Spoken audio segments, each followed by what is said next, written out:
అందరికీ మన ప్రభువును రక్షకుడైన యేసుక్రీస్తు వారి పేరిట మరొకసారి ప్రత్యేకమైనటువంటి వందనాలు.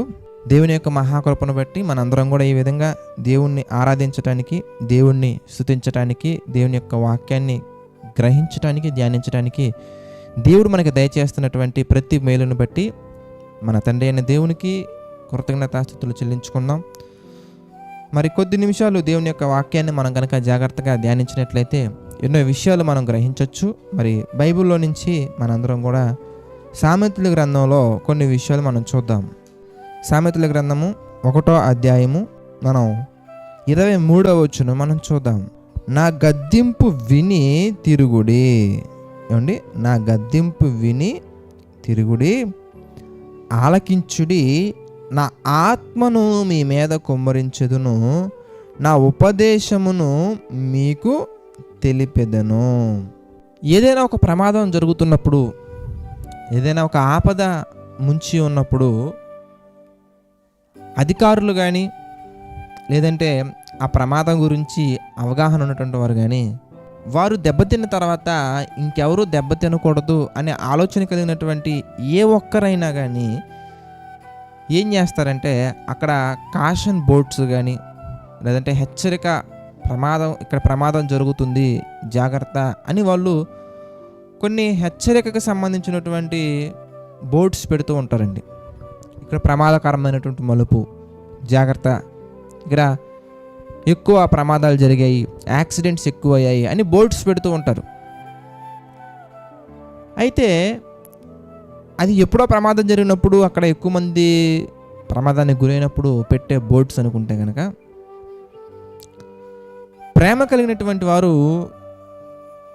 ప్రేమించేవారు ఏం చేస్తారంటే వారు ఎవరినైతే ప్రేమిస్తున్నారో ప్రేమిస్తున్నటువంటి వాళ్ళు ఎలాంటి ప్రమాదంలో పడిపోకూడదు, ఎలాంటి ఇరుకులోను శోధనలోను పడిపోకూడదని వారు ప్రేమపూర్వకంగా చెప్పినప్పటికీ వారు వినకపోతే, ప్రేమపూర్వకంగా వారిని ఎన్నో రకాలుగా హెచ్చరించినప్పటికీ వారు వినకపోతే ప్రేమపూర్వకంగానే గద్దిస్తారు కూడా.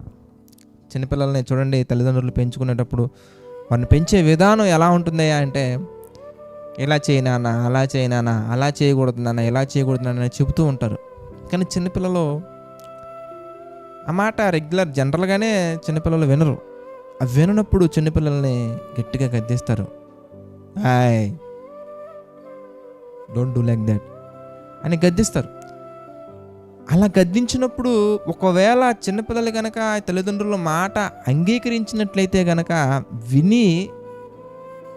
తల్లిదండ్రుల మాట విని ఒకవేళ వారు మంచిగా ఉంటే ఎవ్రీథింగ్ కూల్, చాలా బాగుంటుంది. అలా కాకపోతే ఏమవుద్దయ్యా అంటే వారు వేళ్ళు తీసుకెళ్ళి తలుపులో పెట్టడము, వారు కాలు తీసుకెళ్ళి పొయ్యిలో పెట్టడము, వారు తల తీసుకెళ్ళి ఏ సన్ సైడ్కో ఏ గోడకో కొట్టుకోవడము, ఇలాంటివి జరుగుతూ ఉంటాయి.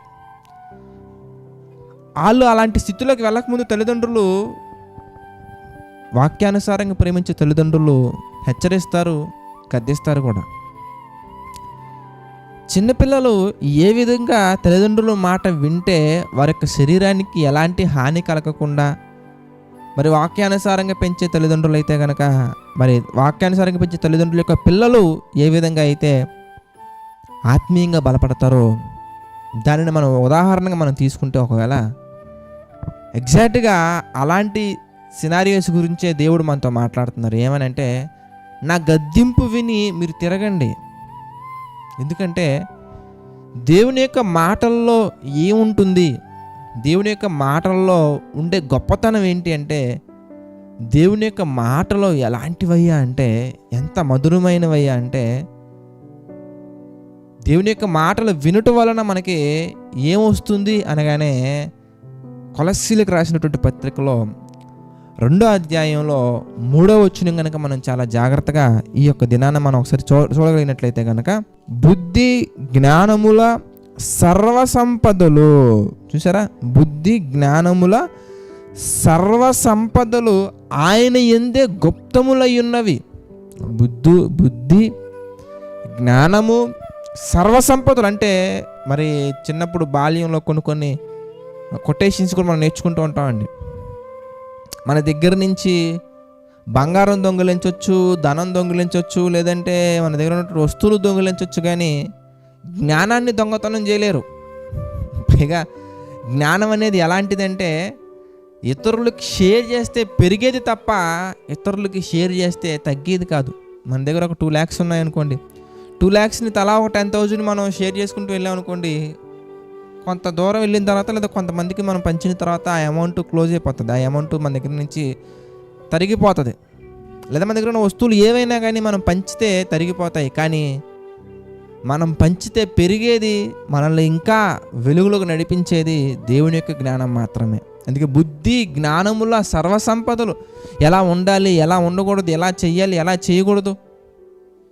చూడండి 4వ వచనం మనం చూస్తే, ఎవడైనను చక్కని మాటల చేత మిమ్మును మోసపరచకుండునట్లు ఈ సంగతి చెప్పుచున్నాను. అంటే మనల్ని మోసపరిచే వాళ్ళు ఉంటారు. ఎప్పుడు? మనలో జ్ఞానం లేనప్పుడు. మనం మోసపోతాము ఎప్పుడు? మనలో జ్ఞానం లేనప్పుడు. సామెతల గ్రంథంలో ఒక మాట ఉంటుంది ప్రియులారా, జ్ఞానము లేనివాడు ప్రతి మాట నమ్ముతాడు. ఎందుకనంటే జ్ఞానం లేదు కనుక. ఎవరు మనల్ని మంచిగా ఉంచటం కొరకు మాట్లాడుతున్నారు, ఎవరిని మనల్ని ఉంచటం కొరకు మాట్లాడుతున్నారు. ప్రియులారా, కొంతమంది మాటలు ఎలా ఉంటాయంటేనండి, అసలు వెన్న, తేనె పలుకులు అంటారు చూసారా, అలా మాట్లాడుతుంటారండి. చాలామంది చెల్లెమ్మలు ఇక్కడే దెబ్బతింటారు, చాలామంది తమ్ముళ్ళు కూడా ఇక్కడే దెబ్బతింటారు. ఇక వాళ్ళకు నువ్వు తప్ప వేరే వాళ్ళు ఎవరు లేనట్టుగా మాట్లాడతారు. యవ్వన కాలంలో వచ్చే కోరికల దగ్గర మాత్రమే కాదు, వివాహం అయిన తర్వాత కానీ, లేదంటే మన జీవితంలో మనల్ని వ్యాపారాలలో ముంచేవాళ్ళు కానీ చాలామంది చాలా బాధపడుతుంటారు. నేను అతన్ని ఎంత నమ్మానంటే బ్రదర్, నిజంగా మా భార్యని కూడా పక్కన పెట్టి, మా కుటుంబంలో ఎన్నో ఆర్థిక ఇబ్బందులు ఉన్నప్పటికీ నా స్నేహితుడి కొరకు నేను చాలా చోట్ల హామీ సంతకాలు చేశాను బ్రదర్, నేను వాళ్ళ కొరకు నిలబడ్డాను బ్రదర్. ఈరోజు అతను నన్ను ఇలా ఎడారిలో వదిలేసి వెళ్ళిపోయాడు బ్రదర్, నా పరిస్థితి నిజంగా ఎటు దిక్కుతోచుకుని ఉంది బ్రదర్ అని మాట్లాడుతూ ఉంటారండి. కొంతమంది బ్రదర్ ఇన్ని అప్పులు ఎలా అయ్యాయో నాకు ఇప్పటికీ అర్థం కావట్లేదు బ్రదర్, కానీ ఒకసారి చెక్ చేసుకుంటే ఇన్ని అప్పులా బ్రదర్, నేను దీని నుంచి బయటికి రాలేకపోతున్నాను బ్రదర్, నన్ను ఎలాగైనా కానీ బయటికి తీసుకొచ్చి నాకు ప్రార్థించను బ్రదర్. ఇలా ఏ సమస్యలో ఇరుక్కున్న వాళ్ళనైనా కానీ మనం వెళ్ళి ఒకసారి పరిశీలిస్తే ప్రియులారా, వారి యొక్క వ్యక్తిగతమైనటువంటి జీవితం గురించి కనుక మనం కనుక్కునే ప్రయత్నం ఒకవేళ మనం చేయగలిగితే కనుక వారిని అడిగి వారు ఎలాంటి పరిస్థితుల్లో ఎక్కడ దెబ్బతిన్నారో మనం జాగ్రత్తగా మనం అడిగినట్లయితే మనకు అర్థమవుద్దండి.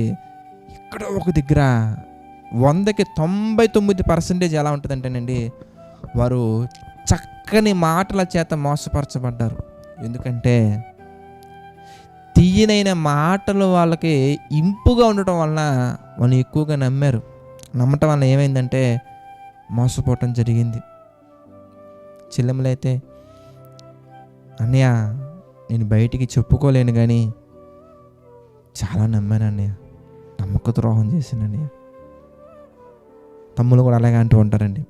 వాళ్ళు ఇంకా ఎలా మారిపోతారయ్యా అంటే, వాళ్ళ జీవితంలో తగిలినటువంటి ఆ గాయానికి, వాళ్ళ జీవితంలో తగిలినటువంటి ఆ బలమైనటువంటి ఆ దెబ్బకి వాళ్ళు ఎలా మారిపోతారంటే, అబ్బాయిలందరూ వేస్ట్, ఏ అబ్బాయి మంచోడు కాదు, అమ్మాయిలందరూ వేస్ట్, ఏ అమ్మాయి మంచిది కాదు.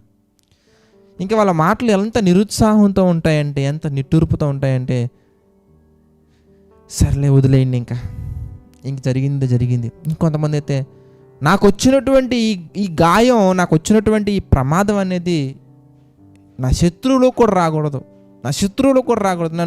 నన్ను ఇబ్బందుల్లో పెట్టే వాళ్ళకు కూడా ఇంత వేదన రాకూడదని మాట్లాడుతుంటారు. ఎందుకు ఇంత జరిగిందంటే దేవుని దగ్గర ఉన్నటువంటి జ్ఞానము, దేవుడి దగ్గర ఉన్నటువంటి ఆ సంపద, సర్వసంపదలు, మనం డబ్బు సంపాదించడం మనకి కాదండి కావాల్సింది, మనం ఆస్తులు సంపాదించడం కాదండి మనకు కావాల్సింది, దేవుని యొక్క జ్ఞానాన్ని మనం సంపాదించగలగాలి, దేవుని యొక్క ఉద్దేశాలు మనం తెలుసుకోగలగాలి. దేవుడి దగ్గర ఉన్నటువంటి ఒక తరిగిపోని సంపద, తరిగిపోయినటువంటి ఆస్తి అదేంటంటే బుద్ధి, జ్ఞానములు, సర్వసంపదలు. ఇవి మనం సంపాదించగలగాలి. అవి ఎలా వస్తాయంటే మీరు సామెతల గ్రంథం చదివితే అర్థమవుద్దండి. యెహోవా యందు భయభక్తులు కలిగి ఉండుటే తెలివికి మూలం. మనం చూస్తే మరి సామెతల గ్రంథంలో మనం చదువుకున్నటువంటి సందర్భం దగ్గరికి మనం వద్దాం. అక్కడ మనకు కనబడుతుందండి మనం ఎందుకు మోసపోతున్నాము అనగానే ఇందుకేనండి. చూడండి, దేవుని యొక్క వాక్యం చెప్తుంది. సామెతల గ్రంథము 1వ అధ్యాయము 22వ వచనం మనం చూస్తే ఎట్లనగా జ్ఞానము లేని వారలారా మీరెన్నాళ్ళు జ్ఞానము లేని వారుగా ఉండగోరుదురు. అపహాసకులారా మీరెన్నాళ్ళు అపహాసము చేయుచు ఆనందింతురు. బుద్ధిహీనులారా మీరెన్నాళ్ళు జ్ఞానం నశించుకొందురు. నా గద్దింపు విని తిరుగుడి, ఆలకించుడి. నా ఆత్మను మీ మీద కుమ్మరింతును, నా ఉపదేశమును మీకు తెలిపెదను. ఏమవుతుంది ఆత్మ వస్తే? దేవుని యొక్క ఆత్మను మనం పొందుకుంటే ఏమొస్తుందయ్యా అంటే కొరింథీయులకు రాసిన మొదటి పత్రిక మరి 2వ అధ్యాయం మనం చూద్దాం. కొరింథీయులకు రాసిన మొదటి పత్రిక 2వ అధ్యాయం మనం చూస్తే 11వ వచనం నుంచి మనం చూద్దాం ప్రియులారా. మన 11వ వచనం నుంచి, ఒక మనుషుని సంగతులు అతనిలో ఉన్న మనిషి ఆత్మకే గాని మనుషుల్లో మరి ఎవనికి తెలియనో, అలాగే దేవుని సంగతులు దేవుని ఆత్మకే గాని మరి ఎవనికి తెలియవు. 12వ వచనం మనం చూద్దాం. దేవుని వలన మనకు దయచేయబడిన వాటిని తెలుసుకున్నట్టుకై మనము లౌకికాత్మను కాక దేవుని యొద్ద నుండి వచ్చే ఆత్మను పొంది ఉన్నాము. అంటే దేవుని యొక్క సంగతులు అనగా బుద్ధి జ్ఞానముల సర్వసంపదలు మనకి పర్ఫెక్ట్గా, ప్యూర్గా, క్లారిటీగా మనకు అర్థం కావాలంటే మనం దేవుని యొక్క ఆత్మను పొందుకొని ఉండాలి. దేవుని యొక్క ఆత్మను మనం పొందుకుంటే ప్రియులారా, దేవుని యొక్క జ్ఞానం మనకి ఆత్మ ద్వారా మనం నడిపించబడతామండి. అప్పుడు ప్రతి సందర్భంలో మనకు ఒక మనిషిని సంగతులు అతనిలో ఉన్న మనిషి ఆత్మకే తప్ప మరెవరికి తెలియవు. కానీ మనం కనుక దేవుని ఆత్మను మనం పొందుకుంటే మన జీవితంలో జరుగుతున్నటువంటి ఈ సందర్భం అనేది మనల్ని మంచి మార్గంలోకి తీసుకెళ్తుందా, లేదంటే మనల్ని వేరే మార్గంలోకి తీసుకెళ్తుందా, మనం నిలబడటానికా, మనం పడిపోవటానికా, మన లైఫ్ ఏమైపోతుంది అనే విషయాలన్నీ కూడా మనకి డీటెయిల్డ్గా అనాలిసిస్ చేయగలం. మనం ఎందుకు మరి ఇతరులు నమ్ముతున్నాము, మనం ఎందుకు ఇతరులు చెప్పినటువంటివన్నీ మనం విని మోసపోతున్నామంటే ఒకటే కారణం అండి. ఏది కాదు ప్రియులారా, మనం నిజమైనటువంటి స్వభావం కలిగినటువంటి నమ్మకమైనటువంటి వారిని మనం ఎన్నుకోలేకపోతున్నాము. ఎందుకు ఎన్నుకోలేకపోతున్నాం అనగానే, ఎందుకు నమ్మకమైన పనులు మనం చేయలేకపోతున్నాం అనగానే, ఎందుకు మనం మోసపోతున్నాం అనగానే జ్ఞానము లేని వారుగా మనం ఉంటున్నాము కనుక.